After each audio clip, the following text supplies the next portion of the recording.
uppercut, uppercut, sonic boom! Well, hello there, humans, hippies, earthlings, whoever you are, wherever you are, whatever you're doing, and if you're lucky enough indeed to be doing it too. Welcome back to the channel, and today's video is sponsored by PUBG Mobile.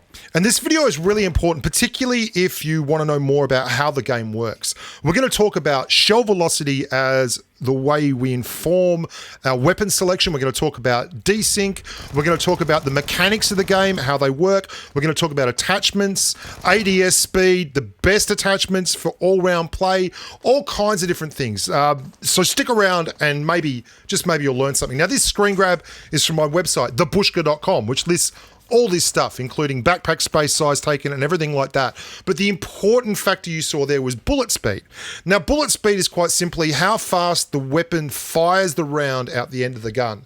But more importantly, this is how I did it, right? I would take a gun, give it one round, so when it fires, you get a red indicator down the bottom that the magazine is empty, and then when it hits at the other end, you can see the mark when it hits. We take those and we get our bullet speed. This is all done at 300 meters. And the important thing to remember here is that PUBG Mobile and PUBG PC are very different in the way they present targets. The render range on PUBG Mobile is out to about 315 meters. 314 to 318, but for safety's sake, let's say 315. So what we're doing here is finding out the shell velocity at 300 meters. And we extrapolate that out because for all intents and purposes, no one cares how fast the shell is going at 600 meters a second, despite the fact that PUBG Mobile's physics do allow that to happen. Because at 300 meters a second, you can't see the target and you can't hit the target. So what we need to know is how fast it goes at 300. Why is this so important? Well, I'm glad you asked. And I'm going to show you a little graphic in a second that's going to explain exactly why this is so important. But some interesting numbers, for instance, one of the reasons why you might never see people really sniping with a vector for any length of time is because the shell speed is so low. It means that when you're engaging a target at 200 meters and you're trying to spray them, although you can do it, as soon as they start moving, it becomes very, very difficult to lead that target. And this is exactly why the M416, which I'm using here, is such a popular kind of weapon. Let me give you this little graph, or this little graphic. M16A4 on the left with 937 meters a second worth of shell speed, M762 on the right. The way the game works is if you both fire at exactly the same time, the shell from the M16A4 is going to get there before the M762s. Why is that important?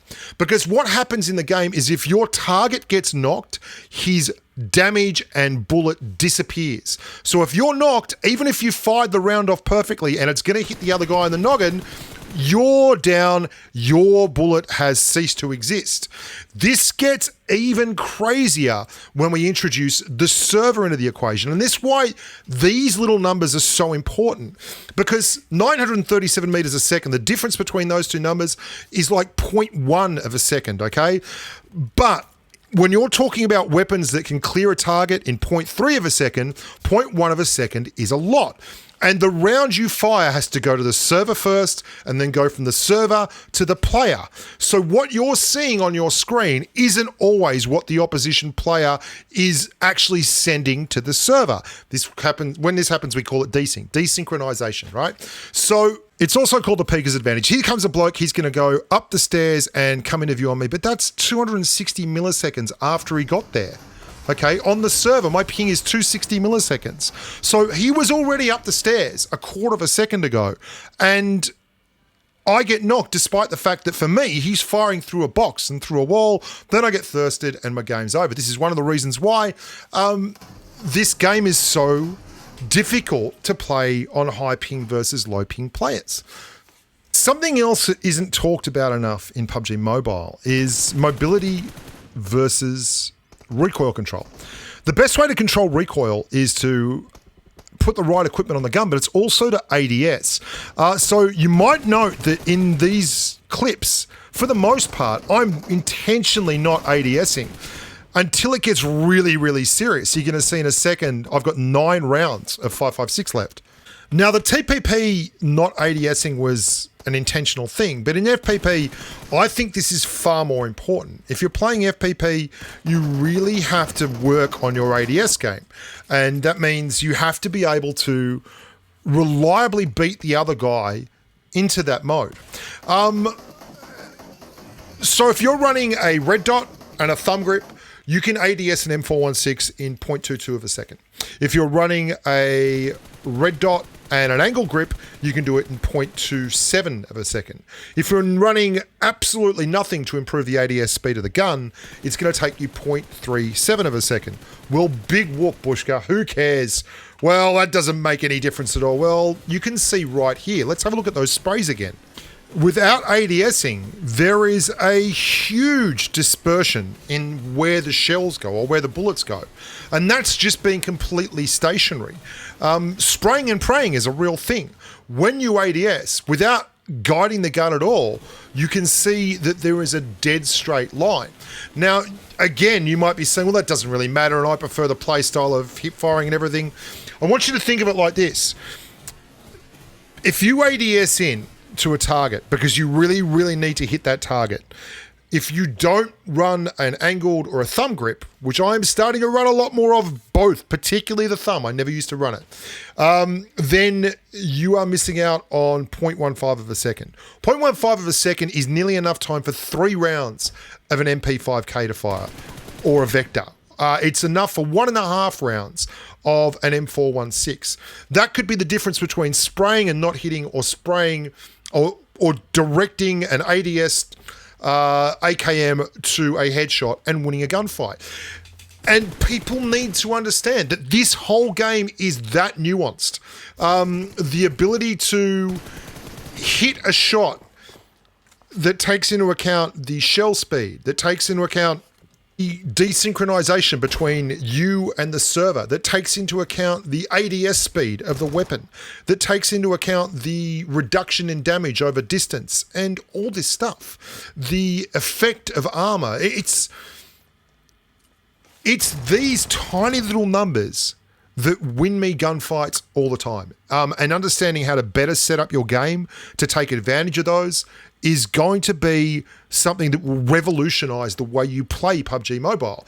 Understanding what is the best weapon for each different scenario is huge. And being accountable for that is important when it comes down to it. Now, we're going to talk about a couple of final little hardware-related things here before we go any further.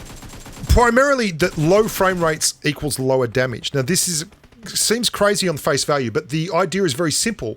The slower your device renders the game, the lower your rate of fire. Because, I mean, it is obvious when you think about it, if you can't render fast enough for the Vector to fire and actually display that, then that's going to slow down your rate of fire. That's how it works. So you should adjust your playstyle accordingly. And in fact, you should run as light a graphical load as you possibly can on your device so you can get your frames per second as high as possible. 60 frames per second means you get the true value out of the rate of fire of the weapon. And that's super important. It's even more important when you're in a gunfight in a final circle, because that's when the graphics become intensive with smoke and the blue wall and everything going on. It becomes really, really crazy. Let's talk a little bit about the role of SMGs. You can see me here doing very, very nice things with the Vector.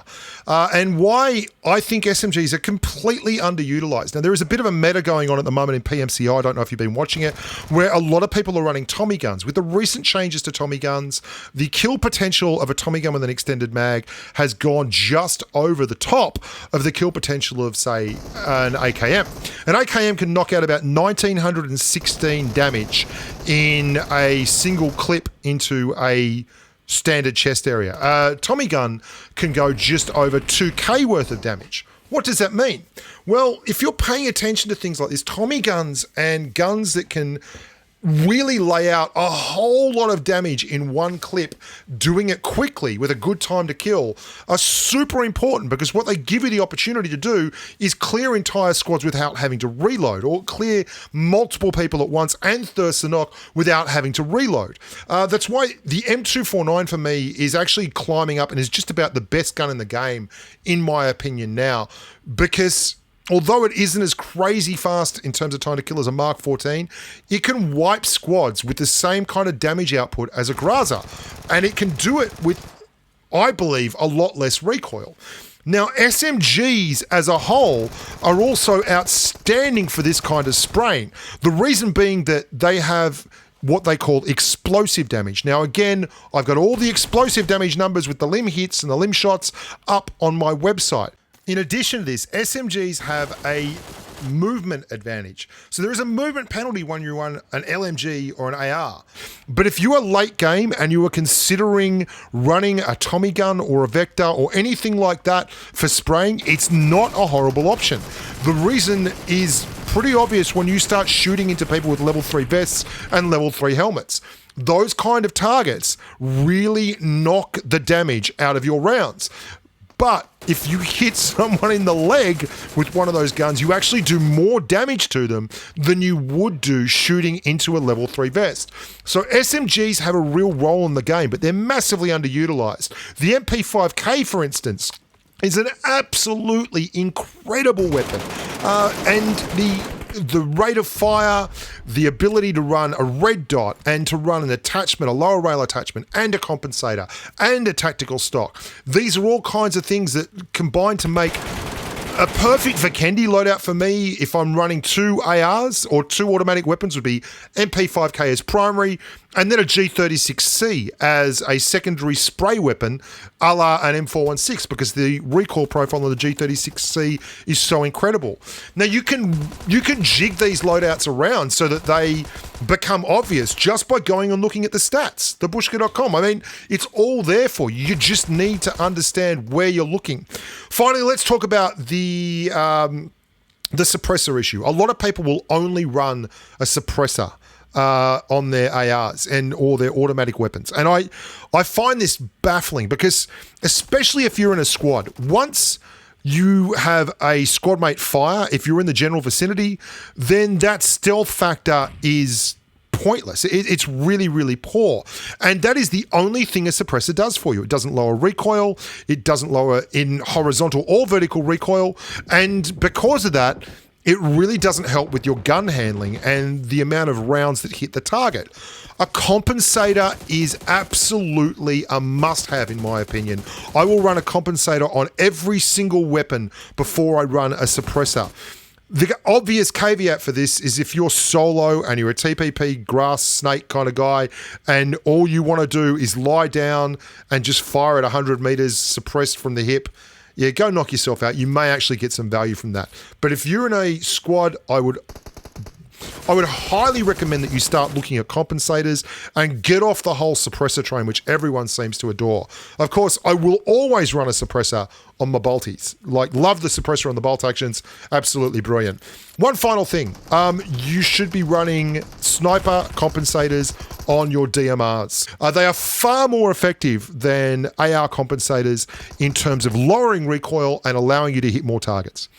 I hope you've enjoyed that. I hope it was informative for you. I hope you learned something. There's a lot more where this came from, and that was the crash course in everything to do with the weapons in the game. If you have any questions, leave them below, and we'll do our level best to answer them. But until next time, look after yourselves and stay safe on the battlefield. Bye for now.